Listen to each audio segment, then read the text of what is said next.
నమస్కారం. కథను వినబోయే శ్రోతలకు చందమామ కథలు బై ఆర్కే స్వాగతం. ప్రస్తుతం చెప్పబోయే కథల్లో మొదటి కథ అపూర్వ విద్య. వర్ధనుడు అనేవాడు 20 ఏళ్ల వయసువాడు. వాడికి నా అన్నవాళ్ళు ఎవ్వరూ లేరు. తల్లిదండ్రులు బతికి ఉన్నంత కాలము వాడి భుక్తికి ఏ లోటు రాలేదు. వాళ్ళు పోయాక వర్ధనుడికి బతుకు తెరువు సమస్య ఎదురైంది. వాడికి చదువు అంటలేదు. పనిపాటలు చేయటం మొదలే అలవాట్లేదు. వాడు పుట్టి పెరిగిన గ్రామానికి సమీపంలో ఒక సిద్ధుడు ఆశ్రమం నిర్మించుకుని చాలా కాలంగా ఉంటున్నాడు. ఆయన గొప్ప మహిమలు కలవాడని జనం చెప్పుకునేవారు. వర్ధనుడు ఇన్నేళ్ల వయసులో ఏనాడు ఆయన దర్శనం చేసుకోలేదు. వాడు బాగా ఆలోచించగా తన బతుకు తెరువు సమస్యకు సిద్ధుడు పరిష్కార మార్గం చూపగలడు అన్న ఆశ కలిగింది. ఆ ఆశతో వాడు ఒకనాడు సిద్ధుడి ఆశ్రమానికి వెళ్ళాడు. ఆ సమయంలో సిద్ధుడు ధ్యాన సమాధిలో ఉన్నాడు. శిష్యులు ఏవో పనుల మీద బయటికి వెళ్ళారు. వర్ధనుడు ఆయనకు కొంచెం ఎడంగా చేతులు కట్టుకు నిలబడ్డాడు. కొంతసేపటికి సిద్ధుడు కళ్ళు తెరిచి ఎదురుగా ఉన్న వర్ధనుడు చూసి, "ఏం కావాలి నాయనా?" అని అడిగాడు. వర్ధనుడు ఆయనకు వినయంగా నమస్కరించి తను వచ్చిన పని చెప్పాడు. సిద్ధుడు ఒక్క క్షణం మౌనంగా ఊరుకుని ఆ తర్వాత వర్ధనుడితో, "నాయనా, నీకు ధనం ఇవ్వలేను, కానీ నీ తిండికి బట్టకు నువ్వే స్వయంగా సంపాదించుకునే మార్గం మాత్రం చెప్పగలను" అన్నాడు. "ఆ సహాయం చాలు స్వామి" అన్నాడు వర్ధనుడు సంతోషంగా. "నీకొక విద్య అలవడేలా చేస్తాను. అదేమిటంటే, భూమి అడుగున ఇనప పెట్టెలు మొదలైన వాటిల్లో ఉండే నిధి నిక్షేపాలు, వస్తువులు చూడగల శక్తిని నీ కళ్లకు కలిగిస్తాను. అయితే ఆ నిధి నిక్షేపాలు నీకు ఉపయోగపడవు. ఈ అపూర్వ విద్య ప్రదర్శించి సుఖంగా కాలం గడుపు" అన్నాడు సిద్ధుడు.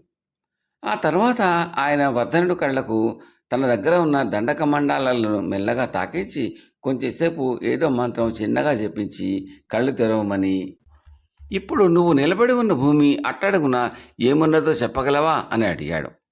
వర్ధనుడు కిందికి చూసి, "భూమి పొరలు పొరలుగా ఉన్నది స్వామి. బాగా దిగువన నీటి జల కనిపిస్తున్నది" అన్నాడు. సిద్ధుడు తృప్తిగా తలాడించి, "ఇక వెళ్ళిరా నాయనా, ఈ విద్యను స్వార్థానికి మాత్రం వాడకు. అలా చేశావో ఆ ఒక్కసారికి మాత్రమే నీకు ఉపయోగిస్తుంది. ఆ తరువాత నీ కళ్లకు భూమి అడుగున ఉండే నిధి నిక్షేపాలను చూసే శక్తి నశించిపోతుంది" అన్నాడు. వర్ధనుడు ఆయన పాదాలకు నమస్కరించి బయలుదేరాడు. వాడికి తన గ్రామం వదిలి మరెక్కడికైనా పోవాలని బుద్ధి పుట్టింది. వాడు ఒక అడవి దారిన వెంట నడుస్తూ ఉండగా యాత్రికుల బృందం ఒకటి కంటపడింది. వాళ్ళు సమీపంగా వస్తున్నంతలో వర్ధనుడు పెద్దగా గొంతెత్తి ఉన్న చోటనే ఆగమంటూ హెచ్చరించాడు. వాళ్ళు ఆగి అతడికి ఆశ్చర్యంగా చూడసాగారు.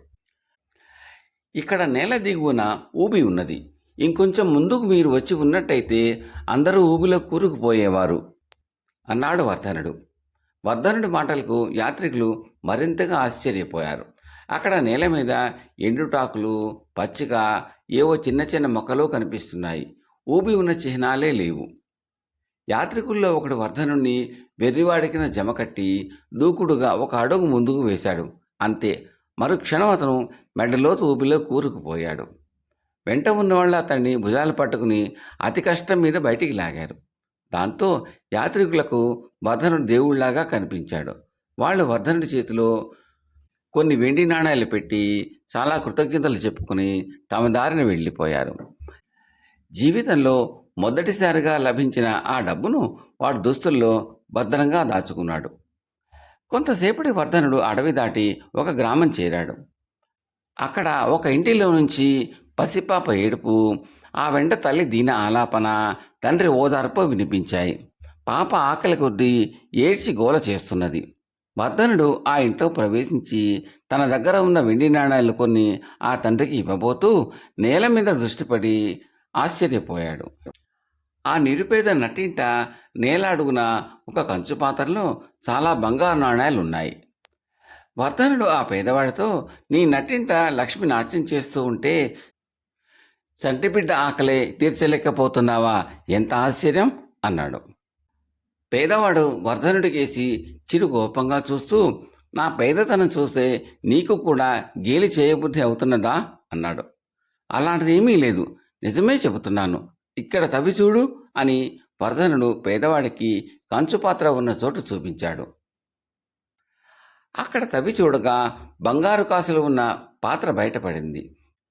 పేదవాడు సంతోషంగా వర్ధనుడికి నమస్కరించి, ఈ రోజుతో నా దారిద్ర్యం తీరిపోయింది అని వర్ధనుడు ఎంత వద్దన్నా వినకుండా కొన్ని బంగారు కాసులు ఇచ్చాడు.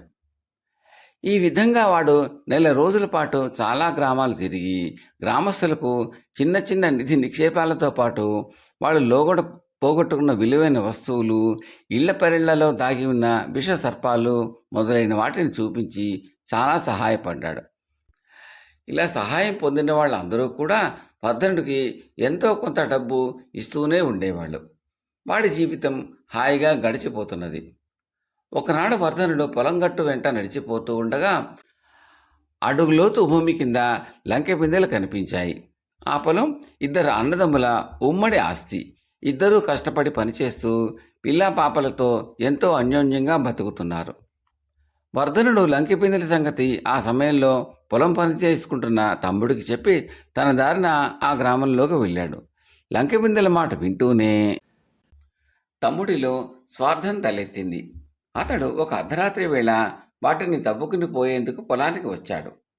తమ్ముడు పొలానికి రావడం పసిగట్టిన అన్న తాను కూడా పొలానికి వచ్చి తమ్ముడు తవ్వి తీసిన లంకె బిందెలలో భాగం కావాలన్నాడు. తమ్ముడు ఇవ్వనన్నాడు. దాంతో ఇద్దరూ కలహించుకుని ఒకళ్ళనొకళ్ళు స్పృహ తప్పిపోయేలా కొట్టుకున్నారు. తెల్లవారాక గ్రామస్తులు వాళ్లను ఆ స్థితిలో చూసి గ్రామానికి మోసుకువచ్చారు. ఈ సంగతి తెలియగానే వర్ధనుడి మనసు వికలమైపోయింది. అతను తన అపూర్వ విద్య ఇతరులకు మేలుతో పాటు కీడు కూడా చేయగలదు అని గ్రహించాడు. వాడు అప్పటికప్పుడే తన గ్రామంలోని సిద్ధుడి దగ్గరకు పోయి జరిగింది చెప్పి, స్వామి, ఇప్పుడు నన్ను ఏం చేయమంటారు అని అడిగాడు. సిద్ధుడు ఒక్క క్షణం ఆలోచించి, నాయనా, తగిన వయసులో బతుకుతెరువు అవసరమైన ఏ వృత్తి నేర్వనందునే నీవు గతంలో చిక్కుల పాలయ్యావు. ఇప్పుడు నేర్చిన ఈ అపూర్వ విద్య నీకు మనశ్శాంతి లేకుండా చేస్తున్నది. ఒక పని చెయ్యి. ఒకసారి ఈ విద్యను నీ స్వార్థానికి ఉపయోగించుకో. ఆ తర్వాత నీకు నిధి నిక్షేపాలను చూడగల శక్తి నశించిపోతుంది. ఈ సంగతి నీకు లోగడే చెప్పాను అన్నాడు.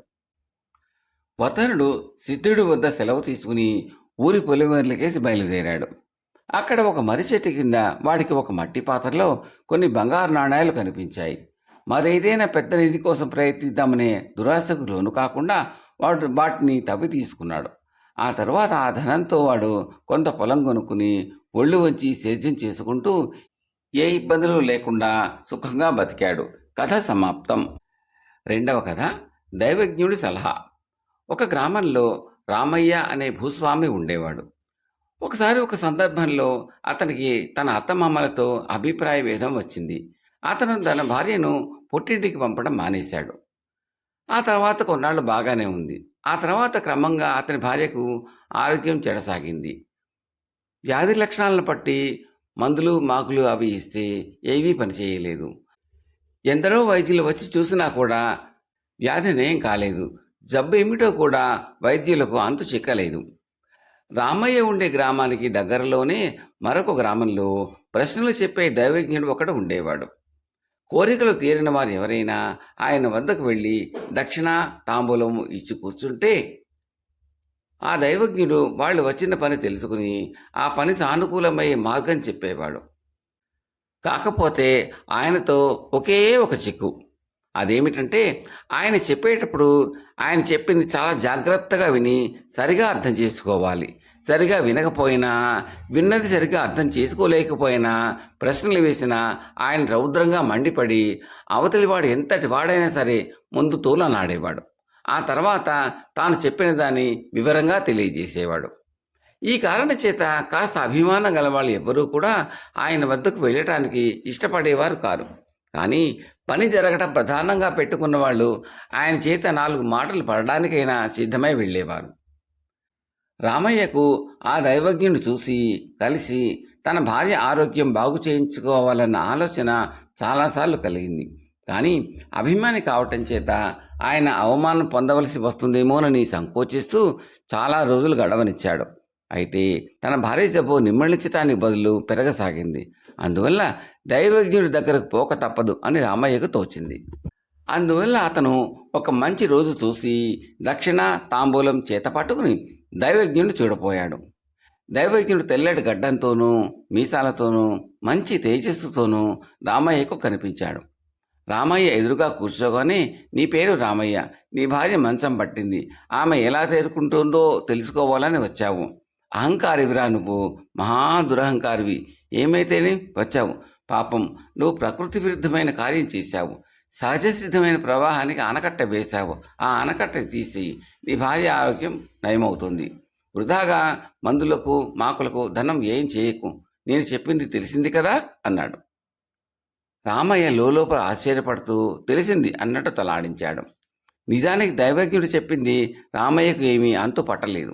తెలియదంటే దైవజ్ఞుడు ఇంకెంత అవమానకరంగా మాట్లాడతాడో అని రామయ్యకు భయం వేసింది. అందుచేత అతను మాట్లాడకుండా లేచి ఇంటికి వచ్చేశాడు. దైవజ్ఞుడు చెప్పిన మాటలు మననం చేసుకుంటూ ఉంటే రామయ్యకు ఒక సంగతి జ్ఞాపకం వచ్చింది. రామయ్య తాను బలవంతుడు గనక తన చేనుకు పక్కగా ఉన్న పంట కాలవకు అడ్డుకట్ట కట్టి కిందటేటు తన పొరుగున ఉన్న కామయ్య చేనుకు నీరు లేకుండా చేశాడు. అందువల్లనే తన భార్యకు జబ్బు చేసిందని దైవజ్ఞుడు చెప్పినట్టు రామయ్యకు అర్థమైంది. అందుకని రామయ్య కామయ్యను పిలిచి, చూడు కామయ్య, ఒక కారణం చేత కిందటేడు నీకు పంట కాలువ నీరు అందక నువ్వు చెరువు నీటితో ఇబ్బంది పడ్డావని విన్నాను. ఇక ముందు నీ చేనుకు కాలువ నీరు అందేటట్టు చేశాను అని మంచిగా చెప్పి పంపేసి పంట కాలువకు తాను పెట్టిన అడ్డు తన మనుషుల చేత తీయించేశాడు. ఇక తన భార్య కోలుకుంటుందని అనుకున్నాడు రామయ్య. కానీ అలా జరగలేదు. పైపెచ్చు ఆమె ఇంకాస్త క్షీణదశకు వస్తున్నట్టు కూడా కనపడింది. దైవజ్ఞుడు చెప్పిన మాటలను రామయ్య మళ్ళీ మళ్ళీ మననం చేసుకున్నాడు.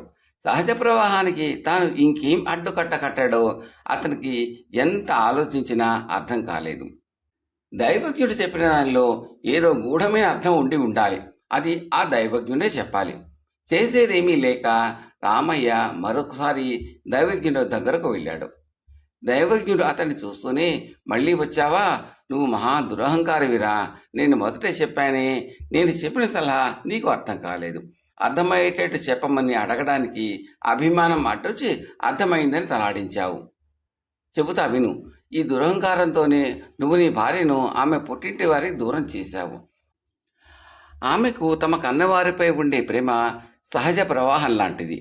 ఏదో అల్ప కారణంగా నువ్వు ఆ ప్రవాహానికి ఆనకట్ట కట్టావు.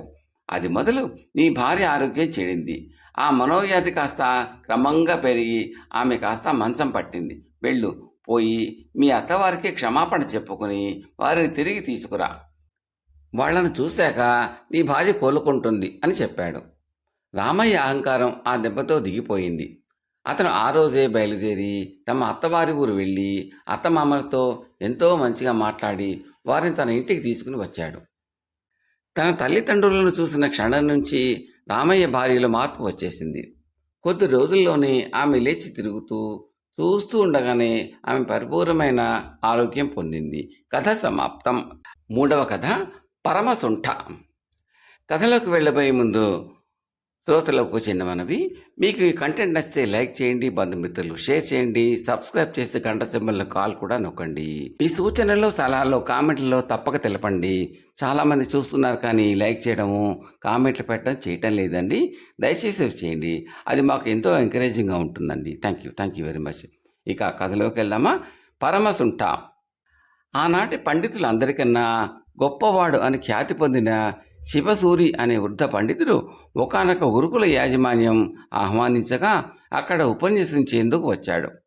ఆయన ఆధ్యాత్మిక విషయాల గురించి 1 గంట సేపు ఉపన్యసించి విద్యార్థులతో, నేను మాట్లాడిన దాని గురించి మీ అభిప్రాయం ఏమిటో 1 వాక్యంలో రాసి ఇవ్వండి అన్నాడు. విద్యార్థులంతా ఎవరికి తోచిన అభిప్రాయం వాళ్ళు 1 తాళపత్రం మీద రాసి పండితుడికి ఇచ్చారు. అందులో ఒకదాని మీద పరమసుంఠ అని రాసి ఉన్నది. శివసూరి ఆ తాళపత్రాన్ని విద్యార్థులకి చూపుతూ, నేను లోగడ ఎన్నో గురుకులాల్లో ఉపన్యసించాను. చాలా సందర్భాల్లో విద్యార్థులు తమ అభిప్రాయాలు రాసి కింద సంతకం పెట్టడం మర్చారు. కానీ ఈసారి మాత్రం నాకు ఇది వింత అనుభవం. ఎందుకంటే ఈ విద్యార్థి ఎవరో పత్రం మీద తన పేరు మాత్రం రాసి తన అభిప్రాయం రాయడం మరిచాడు అన్నాడు. పరమసుంఠ అని రాసిన విద్యార్థి సిగ్గుతో తల వంచుకున్నాడు. కథ సమాప్తం.